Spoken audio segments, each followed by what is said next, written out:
সমস্ত কিছু বিছিয়ে নিয়েই বসেছি। কি কি কিনেছি আজকে জুডিও থেকে সেটাই তোমাদের সঙ্গে দেখাবো। প্রথমে তো কর্তামশাইয়ের জন্য এই একটা টি শার্ট নেওয়া হয়েছে, এটা দেখো এই হোয়াইট কালারের, আর একটা টি শার্ট নেওয়া হয়েছে।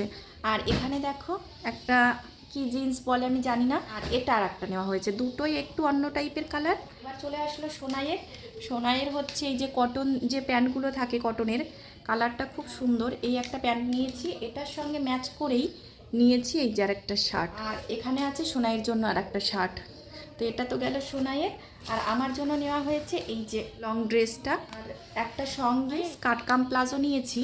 ভেবেছিলাম যে প্যান্টালুন্স থেকে এই টপটা কিনেছি তো এটার সঙ্গেই পরবো, কিন্তু বাড়িতে এসে পরার পরে দেখছি এটার সঙ্গে এটার খুব একটা ভালো লাগছে না। তোমরা একটু জানিও তো এটার সঙ্গে এটা কি ভালো লাগবে। আমি ভীষণ কনফিউশনে রয়েছি। তো শুধুমাত্র জুডিওতেই গেছিলাম, তো এই সমস্ত বাজারই হয়েছে। এগুলোর মধ্যে তোমাদের কোনটা সবথেকে বেশি ভালো লাগলো সেটাও কিন্তু কমেন্ট করে জানিও।